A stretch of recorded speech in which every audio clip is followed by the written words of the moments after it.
ذکر خدا۔ اللہ کے ذکر سے زیادہ لذیذ کوئی شے نہیں۔ اس میں کتنی لذت ہے، جو اسے ورد میں رکھتے ہیں وہ جانتے ہیں، مگر یہ لذت خاصہ ہے ذکر کا۔ انوار و برکات نظر آئیں گے، چاہے وہ کافر بھی کرے تو اسے لذت آئے گی، مگر مقصود نہیں۔ بس اس فرق کو سمجھ۔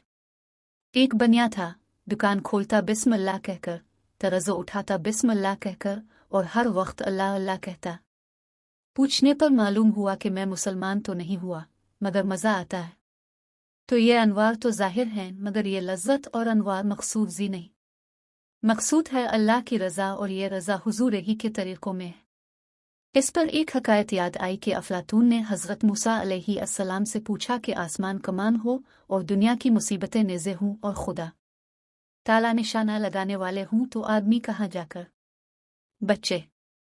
حضرت موسیٰ علیہ السلام نے فرمایا کہ تیر چلانے والے کے پاس جا کھڑا ہو، کیونکہ تیر دور والے پر چلاتے ہیں۔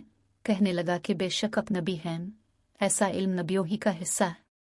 تو جب خدا تعالیٰ نزدیکی ہوگی تو حقیقت میں جس کا نام مصیبت ہے وہ نہیں آ سکتی، یعنی تکلیف نہ ہوگی، چاہے صورت مصیبت کی ہو، مگر دلی میں بالکل خوش ہوگا۔